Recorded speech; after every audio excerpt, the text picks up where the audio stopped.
How's it going, everybody? And welcome back to our Cisco Enterprise series. In this video, I'm going to do some follow-up to the previous video that I did for the not-so-stubby area and the configuration of that, where we ran into some unusual problems with the redistribution process, where we had, basically, let me pull this topology up real quick. So I had area 40 because router 58 and 59 are essentially going to be customer edge routers for the MPLS VPN that's over here. We set up a BGP peering and all that good stuff, and then I did OSPF and BGP redistribution, and I had this set up as a not-so-stubby area. Well, we could get the Type 7 LSAs to propagate all the way to router 57, but for whatever reason, I couldn't get the Type 7 LSAs to flip over to Type 5 on the area border router and then propagate. So I monkeyed around with it for a little bit. We actually pulled the NSSA out, and then once we had the NSSA pulled out, I still couldn't get the propagation to work. So it actually messed with me for a while because I have never ran into that problem before. And I started thinking, well, maybe it's like this, where you need to have a scenario where these guys right here are stub routers for area 10, and these are stub routers for area 10 as well. So area 10 is down here. All four of these routers are stub, and XR41 and N49 are doing the no summary. So we're just basically setting a Type 3 default route down to switch 7 and switch 8 to send traffic up to XR41 and 49 respectively. So I was messing around with this a little bit later on after that video because I was literally dumbfounded that I couldn't get this to work. Even though I've done this multiple times for multiple customers in the past, I was something doesn't add up here. So through some trial and error and some testing, I went on router 57 because for some reason Nexus 49 is giving me issues still. I rebooted both devices like I said I was going to do in the previous video. Reboot didn't help. So I was like, well, maybe it's a switch thing. So I rebuilt switch 14 with router 14, and what I did was I added a connection from 58 to 57, and I was able to get the propagation to work if I go directly here inside of area 0. And so I was like, something doesn't add up here. So I went ahead and shut down this connection here between 57 and 58, and then I moved area 0 down to gig 1 and gig 2 on R14. So area 0 now is on this link here and this link here, and area 40 is just down here now, and I'm doing not so stubby area, and it's a very weird situation. So I'm like, it just doesn't make any sense why it's giving me a hard time. So what we're gonna do, and so to demonstrate what I was able to do, I'm actually going to shut down these two links right here on 58 and 59 going back to router 14. So we're going to do that real quick, just so you guys can stay on par with what I'm doing here. Let me go ahead and get out of the way. So on R14, I'm going to go ahead and go to global config, interface, range, gig 3 through 4. I'm just going to shut down these links. And what I'm going to do is on 57, I'm going to re-enable I'm going to go to interface gig 6. I'm going to no shut the interface. And one of the things that I have going on here is I'm debugging the OSPF, the SPF global rib calculation, which is what this is basically doing. And so whenever there is a new route brought in, I'm going to see if it's been propagated and processed and things like that, and if the route gets installed and sourced and all that good stuff that goes along with that. And the idea here is, what routes am I going to see? And what you're seeing here pop up in the debug is what I'm expecting to see. Now I'm going to scroll up here a little bit. This is not the first time I've done this. I've done this a few times already just to see what's going on, monkeying around with it, trying to figure out why it's giving me a hard time. So here you can see it's not working in this little setup. And then I monkeyed around a little bit, and I was able to get something to work, and then you see it's not working again. It deleted it. So as you can see, it's been an ongoing problem. Here I've got the routes now. So on router 57, if I do show run interface gig 6, this is area 0. So we're area 0 down to router 58. So router 58 is redistributing BGP directly into OSPF, and if I do show IP route, we see the routes showing up now inside of OSPF. If I go to switch 7, or let's go to router 25, and let's do a show IP route, I see the routes showing up here in the routing table. This is the expected behavior. Okay? So with that being said, I was a little perplexed that I wasn't seeing what I expected to see. Now if I go down to switch 7, I'm not going to see anything because we're still doing the stub no summary command on F41 and 49, so I won't see the routes show up there. So, which is an interesting situation here. So if I go to router 58 and I do a show run section OSPF, I'm doing NSSA on area 40. Now what I'm going to go do is I'm going to convert this interface right here, gig 6 and gig 4, over to be into area 40. So I'm going to be bypassing router 14 and going to 57. So I'm going to go to interface gig 4, and I'm going to type in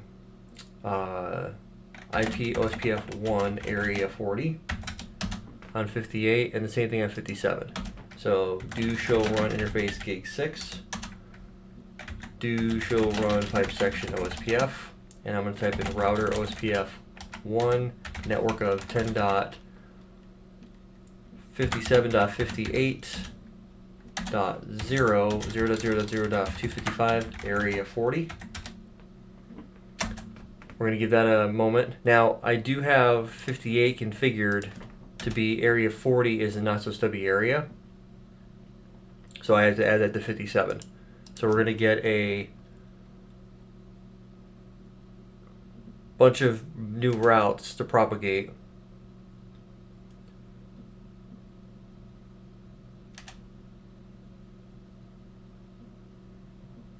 Give that a couple seconds for it to finish. But now it's deleting those routes. Okay? So do show run section OSPF, right? So do show IP OSPF neighbor. We have appearing to alright, the peering is down because of the area type mismatch, or the area stub. So we're typing area 40 NSSA, and then default dash information originate. So now what's going to end up happening is we're going to do that. We're going to form the peering again, and all the routes are going to get pushed down to 58. So if I look here, do show IP OSPF neighbor, we're going to, it should update.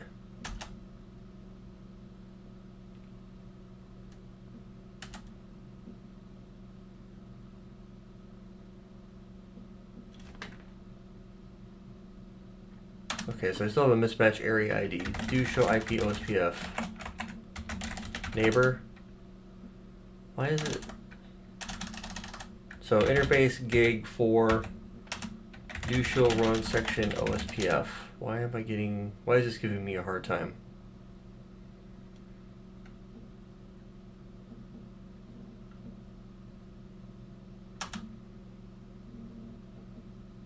Let me go to router OSPF 1 and type in network of 10.57.58.0.0.0.255 area 40. Even though the interface level command should have done it. Do show run interface gig 4.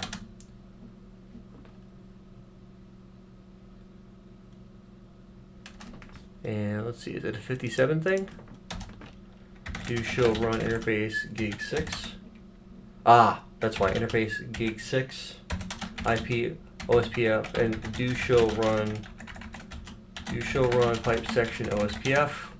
Even though I've got the interface gig 6, we're going to pull this command out. So the interface level command will overwrite the global command. So that should fix that. There it goes. And so with that, we should start to see stuff coming through. And we do. So we see the 1017 and 1018 routes coming through. And 58 learns those routes as well, so do show IP route. And I'm not sure if you guys picked up on that. So interface level configuration will always overwrite anything you do globally. So if you go underneath the global OSPF process and then you configure something, to try to negate something you get at the interface level, it's not going to overwrite the interface. It's hierarchically speaking, process is technically higher than interface, but interface is more specific. So you take the child from child inheritance overwrites the parent level application. So something to keep in the back of your mind. So now we have that. Let me go back over to 57 now, and we're going to do show IP route. And I have the 17 and 18 routes coming through. If I go to router 25 and hit the up arrow, I see those coming through as E2 routes. So everything we were looking at doing in the previous video is working. So that's what I was expecting to have happen. So now, if I was to go to, let's pull up my other thing here. Let's go to, say, PC68. I'm on PC68 now, right? And I go and I try to ping. Let's try to ping 10.17. What would be an IP address in there? 13.17. Can we ping it? We can. So we're going to do a trace route to 10.17.13.17. Numeric display, yes. So we do get there. And the way that we get there is we hit our gateway of 10.1, 10.7, so switch 7, then we hit XR41, then router 25, then we hit router 57, then router 58, router 64, router 37, then switch 17. So I'm going to do the same thing again. I'm going to do a trace route. The IP address here is, the protocol is that, so 10.18.13.18. Numeric display, yes, because I want to see an MPLS path show up. And we're going to see an MPLS path. So again, we hit 7, we hit XR41, router 25, 57, router 58, then 64. Then we're through the MPLS backbone, then we hit router 65, router 38, then switch 18. So this is what I'm expecting to see for end-to-end reachability. Now, it's a very interesting scenario when, and this is one of those things where I'm like, as far as I know, and I can't say that I tested this specifically out, but I don't remember a time whenever I ran into an issue where you couldn't have multiple devices deep for your stub for a stub area. So that could be maybe just a misunderstanding on my part. But as far as I've always done stub connectivity, I've always done it similar to what we have here, where you have your area 0 configuration and you're bringing down area 0 and you bring the ABRs close to the stub area you're going to be working with. You don't have it just have these guys right here working as area 0 and then you've got area 10 here. Because remember, the concept is you're going to try to, every non-zero area has to connect to the area 0. So now, which is an interesting scenario, because if we look at this right here, we can see that 57 and 49 have switch 13, R33, and R34 are all inside of area 30, which is why it's very unusual to see what I'm seeing, which is why I was like, this doesn't make any sense. That's why I was a little perplexed when I saw the layout. I was like, this doesn't make any sense to me. Why are we seeing this issue? So, which is why I was like, man, this is like, it bugged me for a while. It actually started to give me a headache because I was like, I couldn't comprehend why it was giving me so many problems. That could just be a lack of understanding on my part, and doing something that's a little unorthodox for a design. But as you can see here, by connecting these routers directly to area 0, it seems to be handling the problem without issue. And if we look at router 57 and take a look at that, he is our ABR. And if I do a show IP OSPF database for the NSSA external, one thing that I'm looking at is, so we have the type 0, the area 0 routes, right? So these two right here are going to be our default routes to get to the advertising routers 57, and we have 14. What is 14? 14 is R14. So, which is an okay, so I'm not too concerned about, it's because this guy, he's area 0, that's why. Okay, so I'm not too worried about that. But you notice how these routes right here, the default route, there's no type 7 to 5 translation. However, if I come down here to the 17 subnet, 10.17.11, there is type 7 to type 5 translation. It's directly connected. Well, I've actually DC. I forget what DC stands for, but it's upward. This is essentially what they call the routing bit. If you see the upward bit set, it means it can be installed in the routing table. So that's a key thing that is a little bit interesting in how you see this. You'll see this when we get into OSPF as the PE to CE routing protocol, when you've got what they call multi-VRF CE, where the MPLS provider, so 64, is running a VRF on gig 2. And if we were to do VRFs on 58, for example, which we will be doing, we'll be taking a look at that down the road. The concept is, if I receive an OSPF learn default route, what's going to end up happening is you're going to set what they call the down bit on router 58 because he's running VRF Lite, and it's a loop prevention mechanism essentially.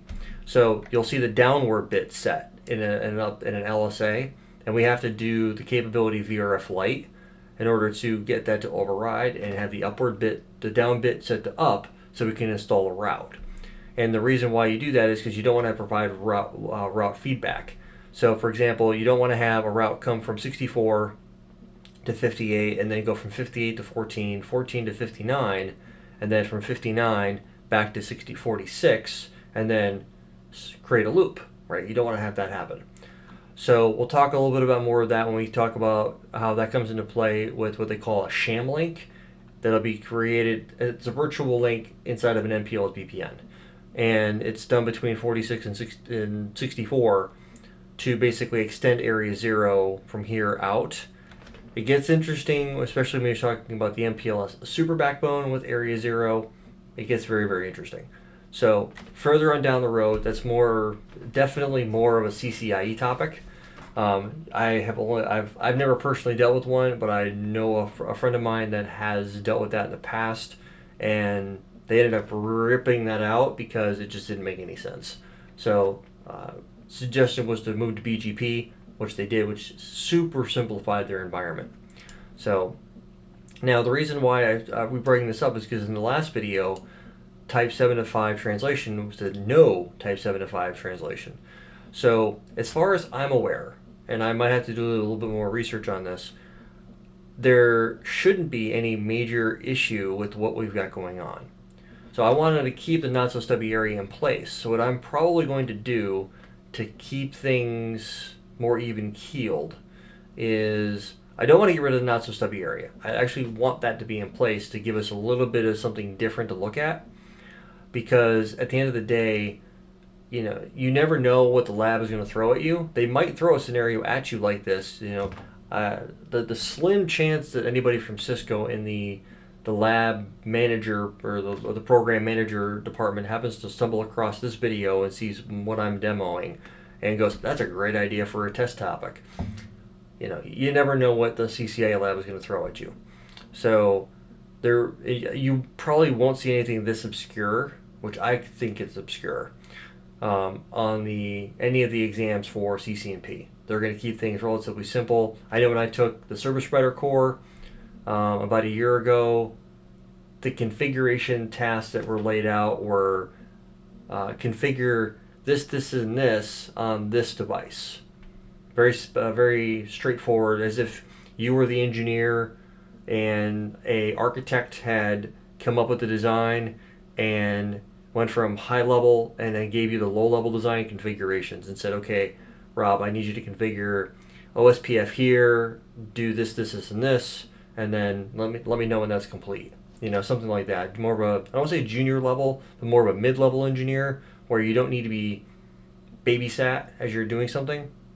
But it definitely wasn't a CCIE question, where CCIE would be worded what the expectation is. So the result of your configuration. Configure OSPF on 57, 14, 58, and 59 so that there is no type 2, no DER, VDR election process, and make sure you're using type 2 authentication mechanisms, and that, trying to think if there's anything else, and make sure that only the appropriate interfaces, make sure the appropriate interfaces form OSPF adjacencies, and do not allow any other interfaces that might fall underneath the category or the subnet range that you're putting in for OSPF to accidentally form an OSPF adjacency. So essentially what it's telling you is use MD5 authentication, make sure you use point-to-point network types, make sure you use passive interface default, and then no passive interface specific interfaces that you want to run OSPF. That's essentially what the task would be. So the reason why I say it that way is because you have the CCNP way of wording a question, very specific, configure XYZ on devices 1, 2, and 3, where the CCIE version of that is, here is describe the result of specific configuration tasks and do it that way. So that would be the interpretation I would have. And that's how the lab exam questions are typically written, is what is the result of your configuration? So it's almost like Jeopardy worded questions, like, and you would have to answer what is DMVPN, stuff like that.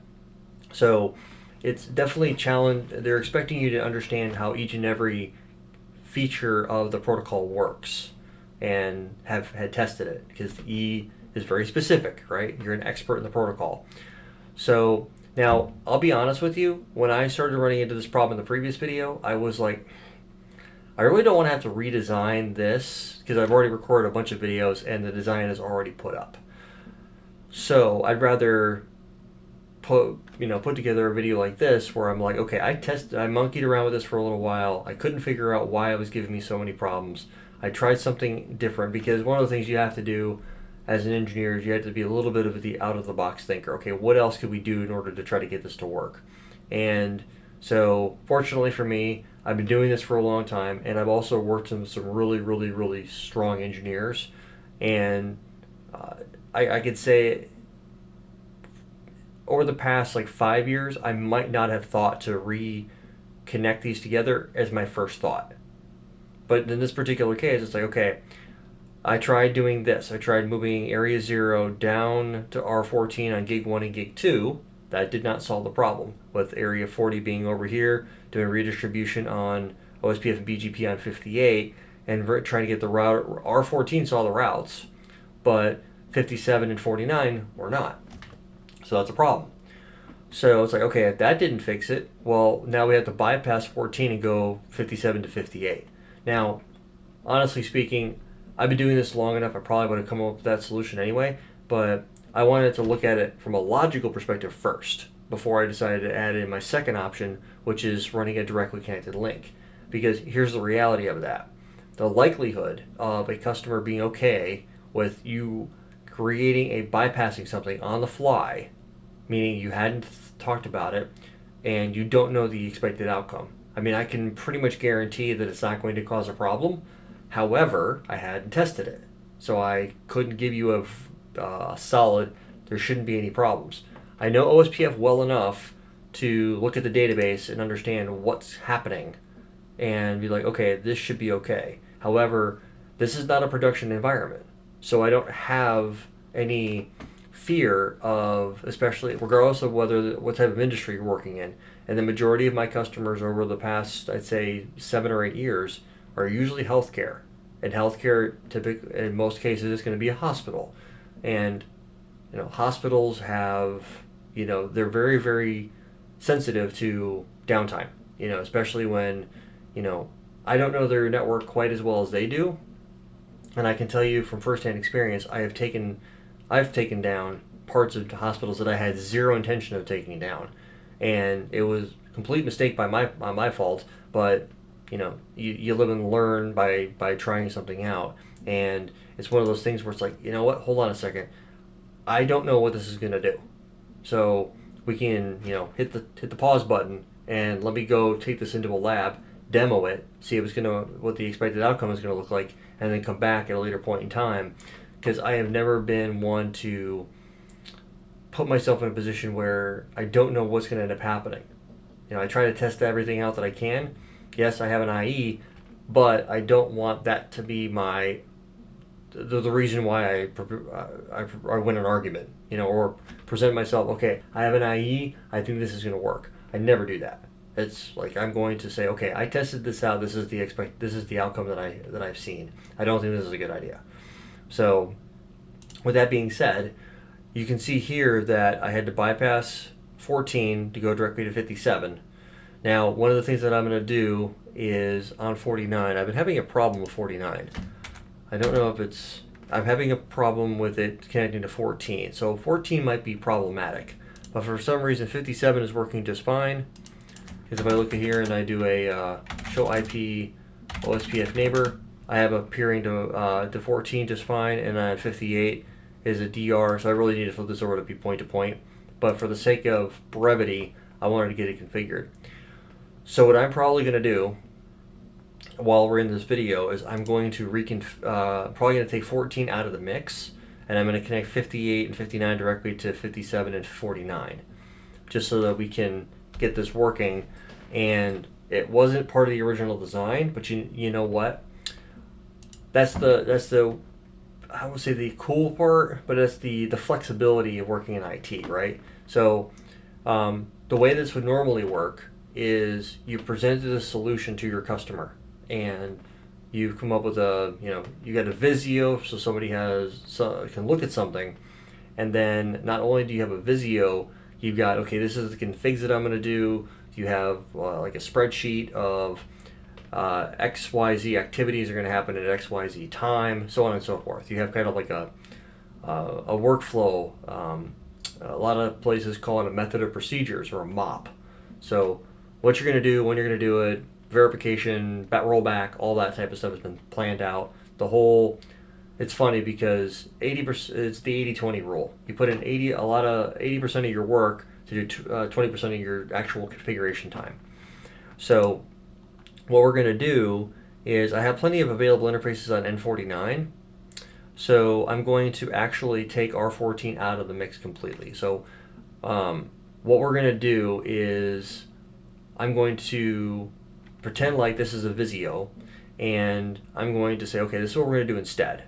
We're going to pull this out because I'm going to keep the not so stubby area. And the reason why I'm going the route that I'm going and doing this is so that you guys could see where we came up with this is our original proposal, right? This is what we had for the customer. It's like, okay, we're presenting it to you. We present it to the customer, and they take it back, and they're like, and sometimes as your, what's the word I'm looking for? Excuse me. As you're presenting your proposal, every once in a while I'll have a light bulb go off. And that light bulb will be like, well, yeah, hold on. Now that I'm looking at this again, this might not work. Or there might be some pushback, and sometimes there is. And you're like, you know what? That's a good question. I don't know.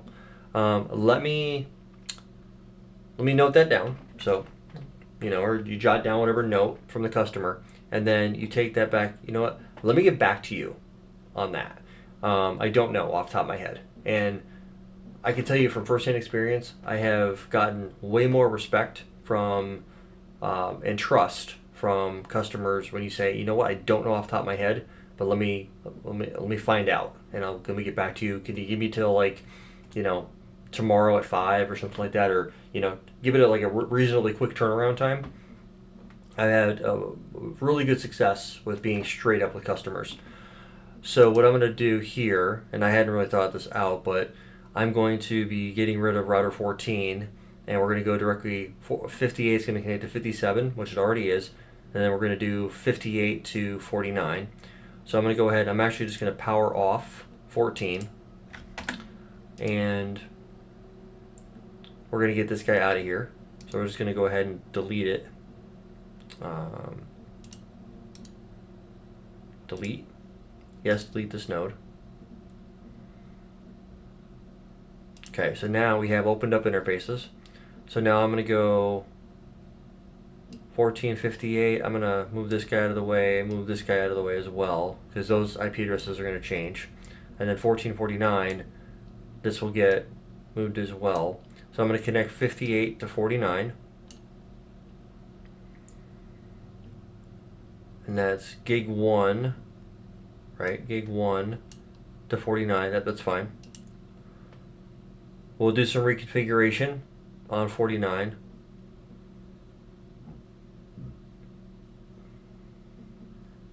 And now I'm going to connect 59 to 57. And that should pop up an open interface. Gig 5, yep, that's fine.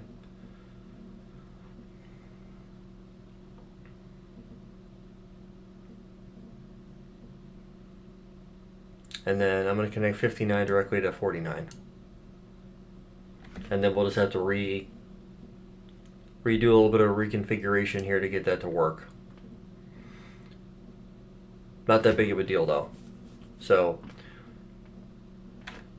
what I'm going to do is we're going to play the customer wants the not so stubby area to keep in play and likes the idea or whatever for it. And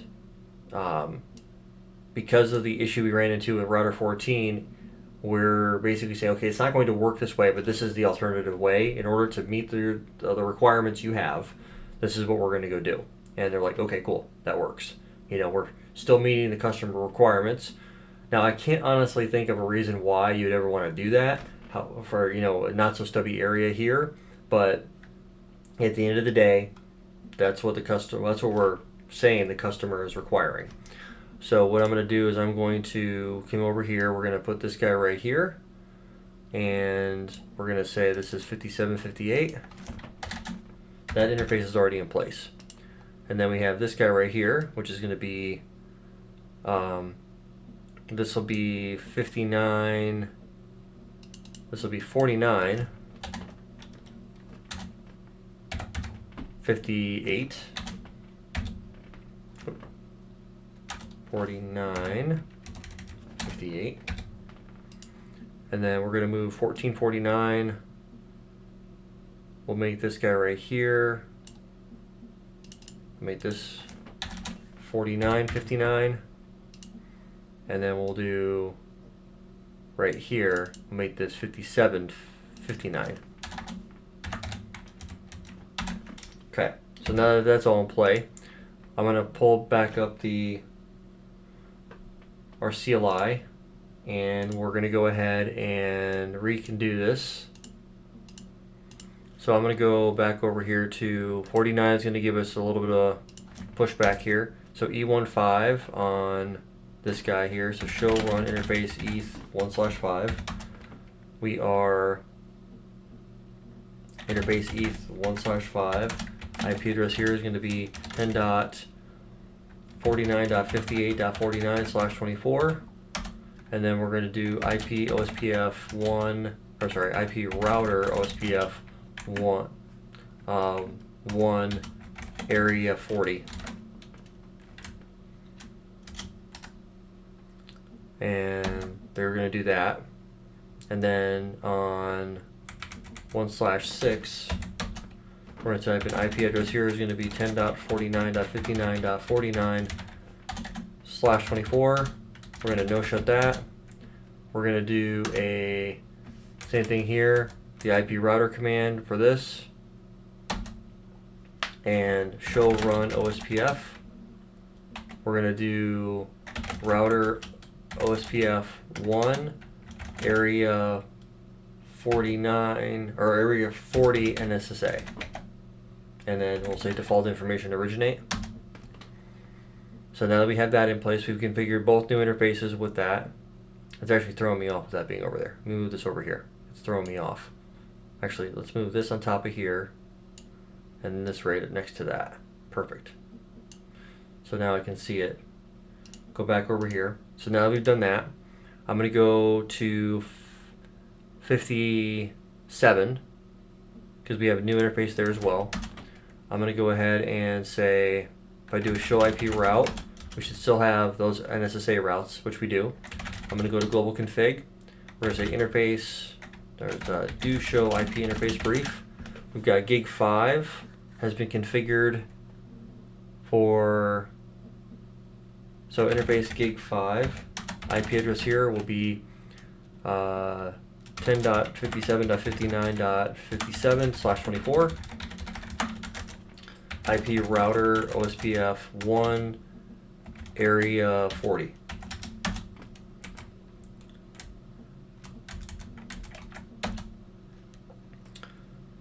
So there's that. So do show run section OSPF. We have area 40. There we go. Perfect. So now we've got that, and gig 6 do show run interface gig 6. So let me go type in IP OSPF network point to point, and we're going to do gig 6, same thing. I'm not too worried about that right now. So gig 5 and gig 6. So we're going to delete those paths, not that big of a deal. I just want to make sure all the lines of configuration were squared away. Nexus, I need to make that adjustment there too as well. So show run interface ETH 1/5 and 1/6.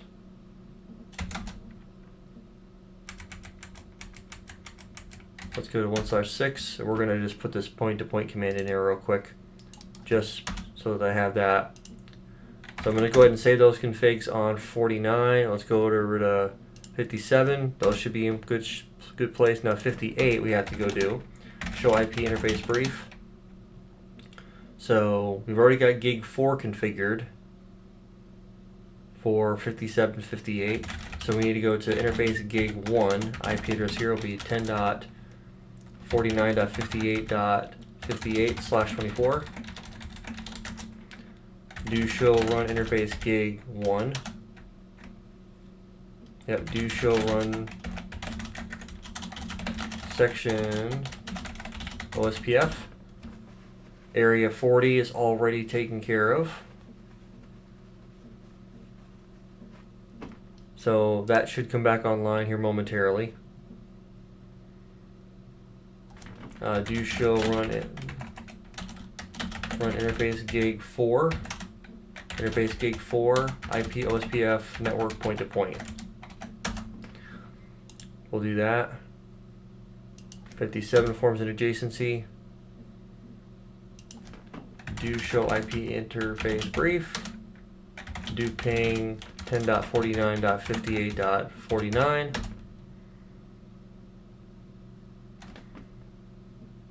So that's E15 on 49.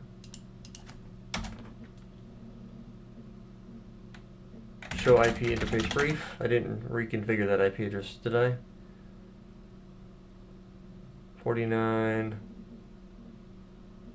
Oh, wait a minute. E15. Oops. wrong IP, interface ETH 1/5.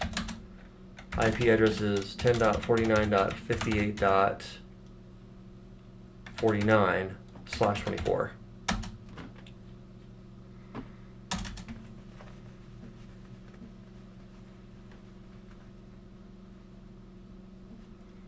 So back on 58,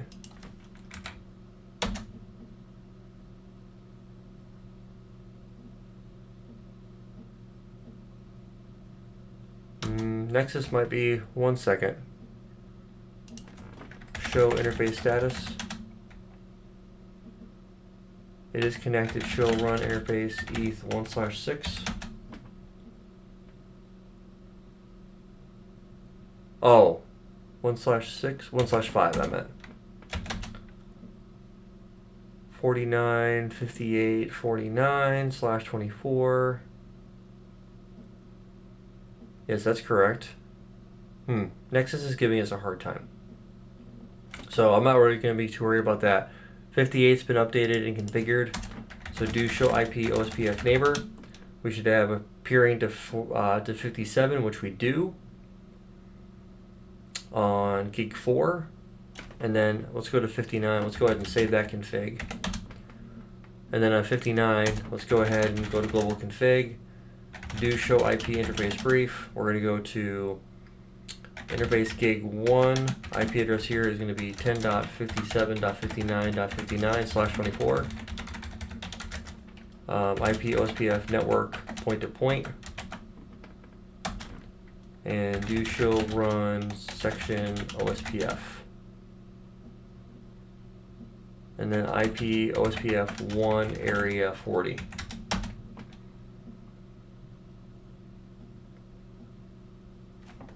And then,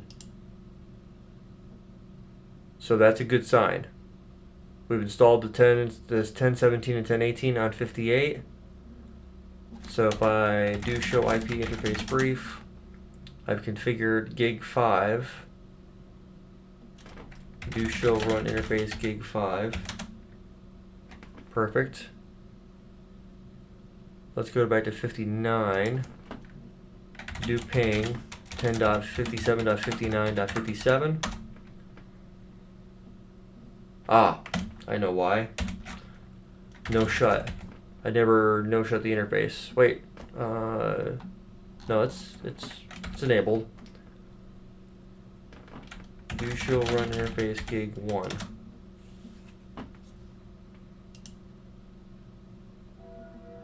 Why is that giving me a hard time? 57.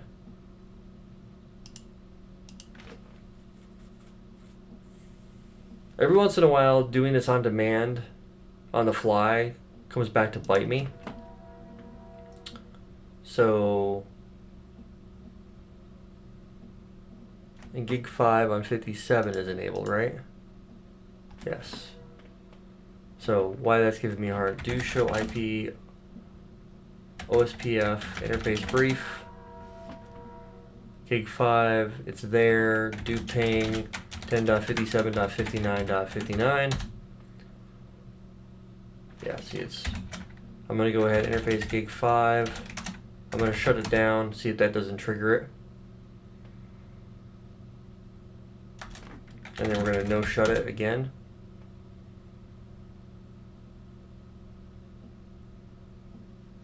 And then 59, we're going to go ahead and show run interface gig 4. Do show run interface gig 4. Interface gig 4, IP address here is going to be 10.49.59.59/24. IP OSPF 1 area 40. IP OSPF network point to point. And no shut. 57, the interface is back up.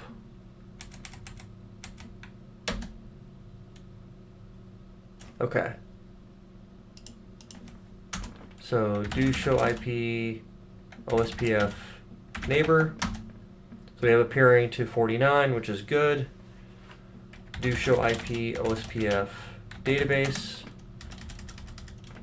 Do show IP route. And so we have a default route through 49, and 59 doesn't have any of the routes from over here, or from MPLS.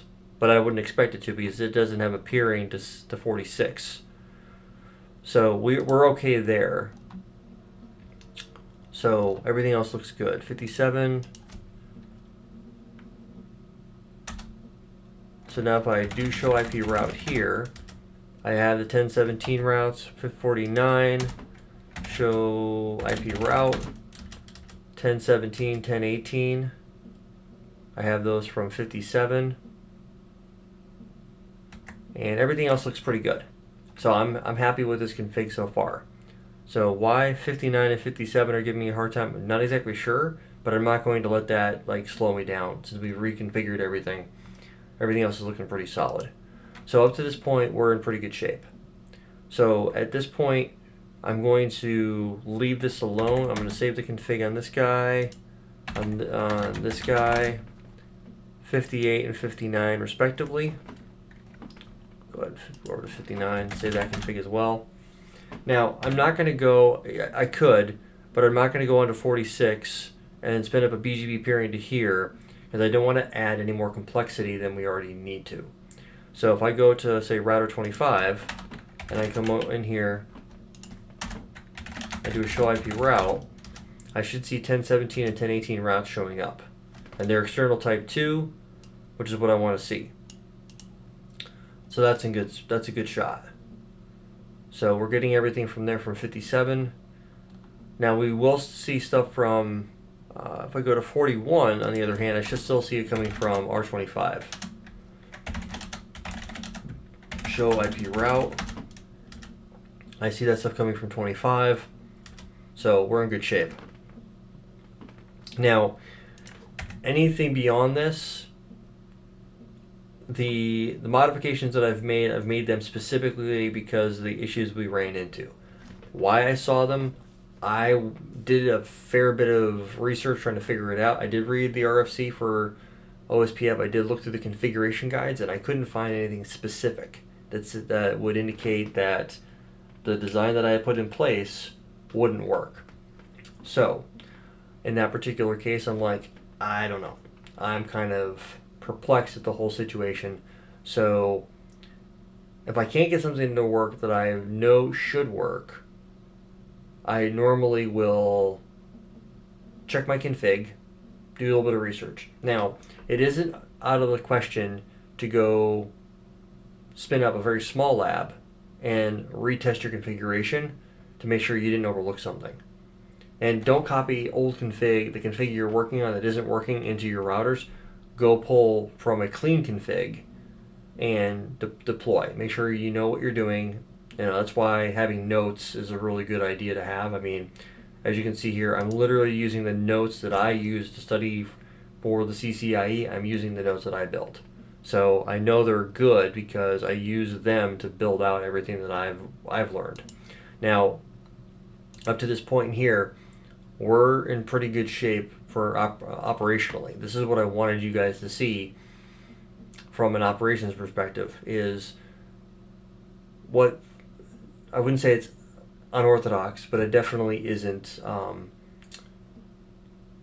This isn't going to be all best practice, and I've stated that from the beginning. There's going to be some things that are going to be unorthodox and non-best practice, but things that you could potentially see. So it's one of those things where just play around with it. When you're learning something and then you're having those light bulb moments going off where you're like, I wonder if I was to do this. Try it.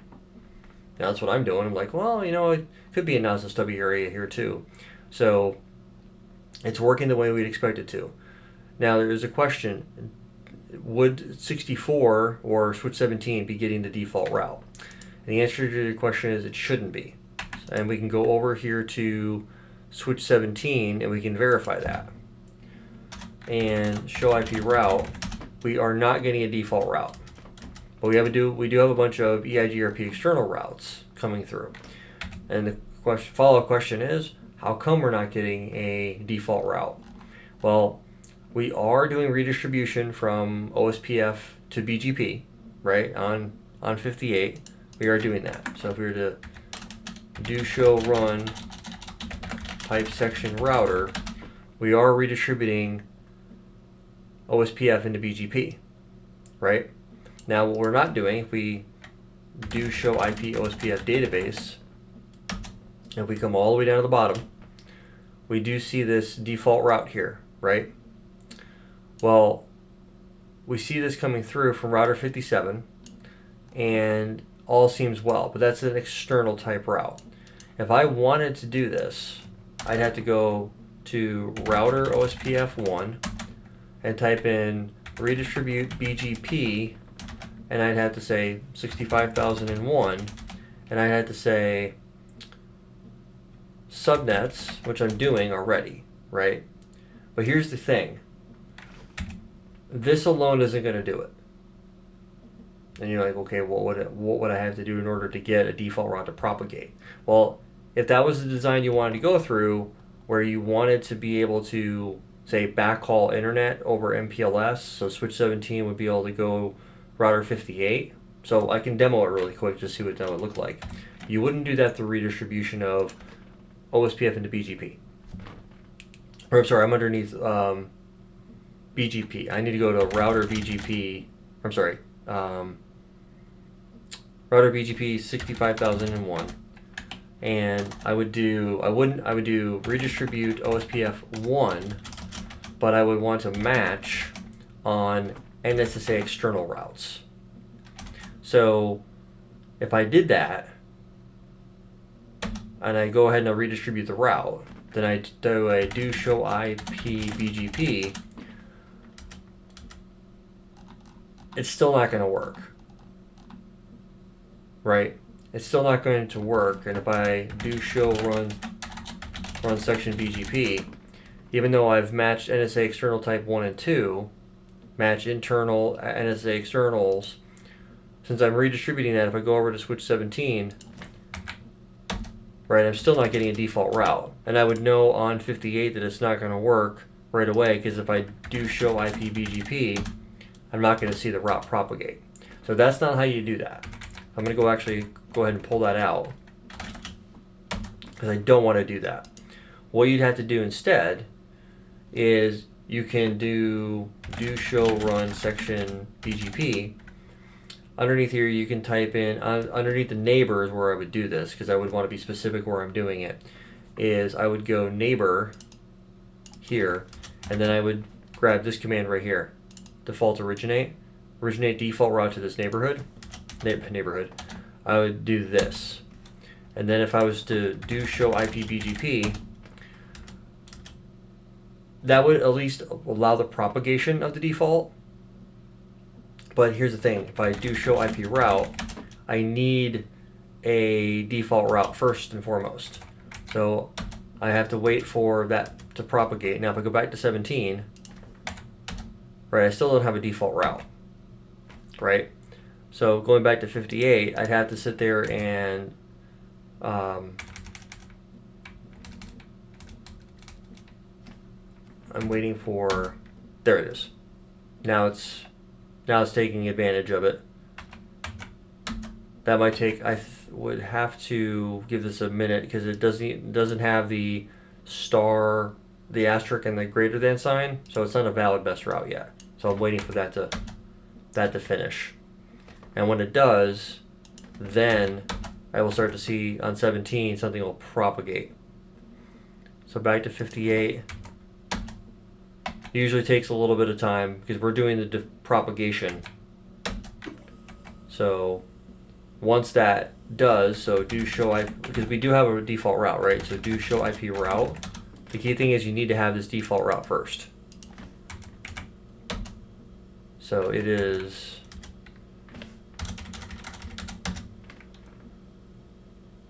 we're going to self-originate it, and so if I go to 17, there it is. So now the default route's coming through. If I go back to 58, okay, so it's I was looking for this, and I couldn't remember if it was going to pop up or not. So now if I go to 17, and I can do the same thing for 18. 18 should have it too. Show IP route. 18 is going to have a default route. Now if I go to from 18, let's go ahead and do a ping to what is the IP address here? 126.33.26. And it's not going to work. I do a Control-Shift-6. I do a trace route to 1.26.33.26 and numeric display. I will get to 33, and 33 is going to be like, okay, what do I do with this? So the caveat here is this. If I go to 33, we talked about this in the services section, show IP access list. I'm not matching on the subnet for this. So if I do this, do show run section access list, and I type in IP access list standard NAT ACL, and I come in here and I put in, you really can't put entries in, I mean you can, but we'll say put in 100 deny any, but then what I'll do is I'll put in, so if I do show IP access list again, and I try to do that ping again from 18, and then I come back over here to 33, I should have matches. So I don't have an ACL entry that's going to match. So what I would do instead is I would type in here 30 permit 10.18.0.0, and then I would do 40 permit 10.17. So now if I go back to 18 and try to ping it, the ping should go through, hopefully. Let's go back to 33 and show IP access lists. Okay, so I'm, oh, you know why? Okay, so we're gonna go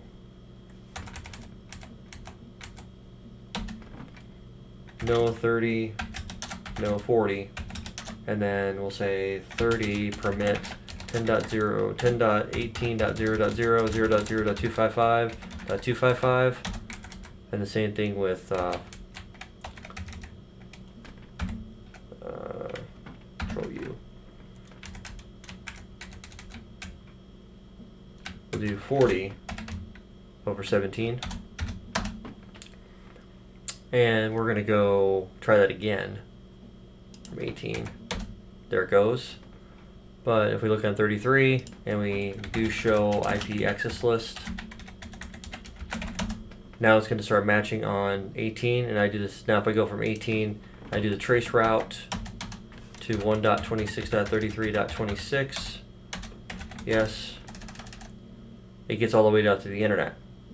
Now, if I do the same thing from 17, same thing, ping 1.26.33.26, I can get out to the internet.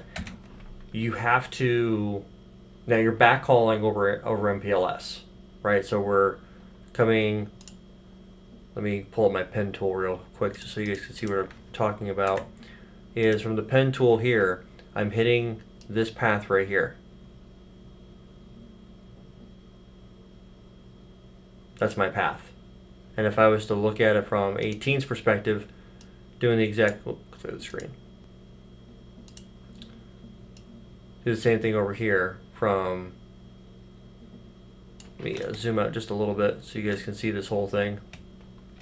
So I'm doing this right here. I'm going switch 18, comes up here, hairpins out and goes there, and then switch 17 is doing the same thing. Following the same data path. So as soon as I saw the ping was failing, I knew I had a NAT issue. We've done some in the IP services.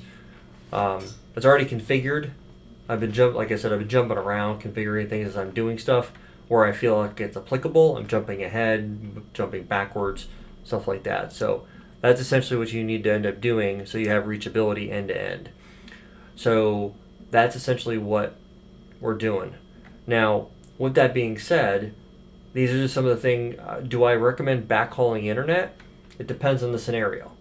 So are there other ways to do it? Sure, you could totally get a local internet circuit if you can, spring for a couple $100 a month and get, say XR44 to connect to R37 and have a dedicated, whether it's a cable modem or dedicated fiber or whatever the case might be a T1, 1.5 meg circuit, whatever it might be, to get local internet breakout and have it go directly to the internet. That'd be the preferred path, right? But when it comes to NAT, you have to take that into consideration. Would I normally do NAT on the router? No, I would not do NAT on a router. So, can you do it? Yeah, you can, 100%. Would I? No. Firewall, I would automatically put a firewall. And actually, let me take a minute and just, I know we're getting completely off the topic of not so stubby areas, but because the question was posed about doing, since I have a default route, how come it's not propagating from OSPF into BGP? Well, first of all, the default information originate underneath BGP wasn't being used. So you can't do a default route from OSPF into BGP by matching the internal route. That does not work. So you have to do the default information originate to get that to propagate. Or you theoretically could do a network statement, network 0.0.0/0. That would also work. But default information originate has the exact same effect. And to me, it's more obvious. I'd rather do that than the network statement. Personal preference in some cases, they both do the exact same thing.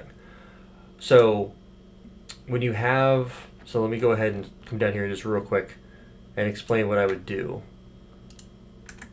So normally what you would end up seeing is this. You have your internet edge. So you have, say, edge 1 and you have edge 2. These are going to be routers of some type. They're going to be routing, and then you're going to have firewall 1, you're going to have firewall 2. I don't care what platform this is. This could be Palo, this could be FTD, this could be Fortinet, this could be Checkpoint. I don't care what the firewall platform is, but you're going to want a firewall. And what you're going to do is you're going to put these guys into HA mode, so they're both syncing with each other. So this is an HA pair, and then these guys are going to appear with like this. Whether this is a switch in the middle or this is doing some sort of dynamic routing, whatever the case might be, it's your call. And then you're going to put a switch here in the middle, so an HA pair of switches. And then you're going to have your internet router. So this would be I1 and I2. So these guys are going to appear to here, and then typically what I've done in the past is done some sort of HSRP type of design where we have some sort of the firewalls have a default route each on them. They're technically the same device. And then you're going to point this to the HSRP VIP on this box, and then one of these guys is going to be the primary egress point. Let's say this guy is 150. Well, you're going to have your internet circuit here, you're going to have an internet circuit here. Well, I don't care if you're doing just a default route here pointing outbound, or if you're getting a default from BGP this way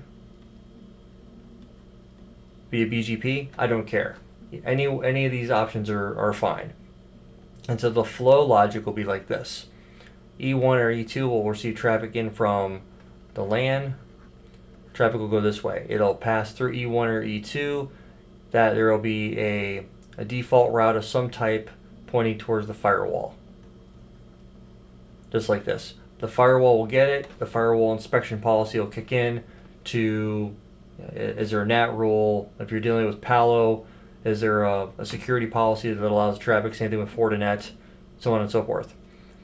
So the firewall gets it, gives you the thumbs up, the traffic can get past. The firewall is going to point to the HSRP VIP. The HSRP VIP will receive the traffic on I1, and then I1 will send the traffic out to the internet.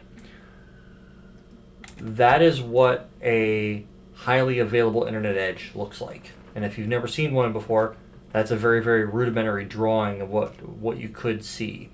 Now, and so I'm going to go ahead and erase. That's essentially what this is right here. Now, in reality, this like when I did the Enterprise Lab 1, these are Palo firewalls. That's what you're supposed to do. You're not going to put routers on the edge and then do NAT, because there's really no security with NAT. Yes, it is net translating and whatnot, but it's just not a good idea. So you should always be putting a firewall out there. In my opinion, routers are designed to route. So if you're going to be doing anything like that, you need to put that type of a device. You don't put a firewall on the edge terminating BGP. In my opinion, that is not the way you do that. The firewall's job is to protect the network from bad people on the internet and doing malicious activities. And there's layer 7 inspection. They're purpose built to be a security appliance, not a router. Can they do routing? Yes. So what I would do is I would have a dedicated device on the edge that is handling just the key routing capability that you're trying to accomplish with. So that's what I would do. So if you are now if you're gung-ho on putting a router and doing NAT, I can't stop you from doing that. I just wouldn't recommend it.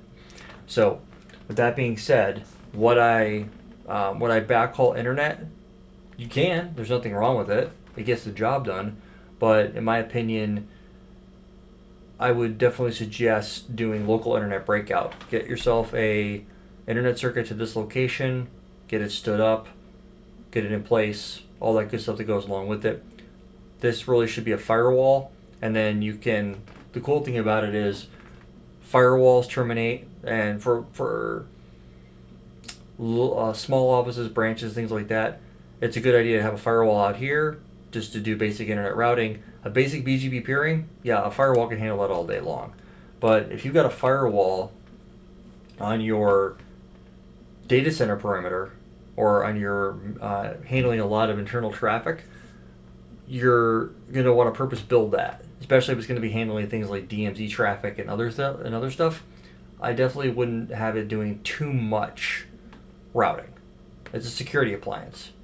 It's been adapted to do routing. Firewalls, in my opinion, were never built to be routers. Routers were built to be routers, but they were kind of bastardized into being firewalls. Are they great? That's debatable. A lot of it is in software, where a firewall is built on hardware. The hardware firewall. Put the right appliance in the right position, it's going to get the job done. So that is my opinion on that. I'm sure there's going to be some comments in the comment section below that says, well, I don't necessarily agree with that. It's okay. You're entitled to your opinion, so am I. With that being said, we covered a lot of information in this video. If you guys have any questions, comments, concerns, feedback, drop that into the comment section below. If you haven't already done so, please like, share, and subscribe, and I'll catch all of you people in the next video. Have a good one, everybody.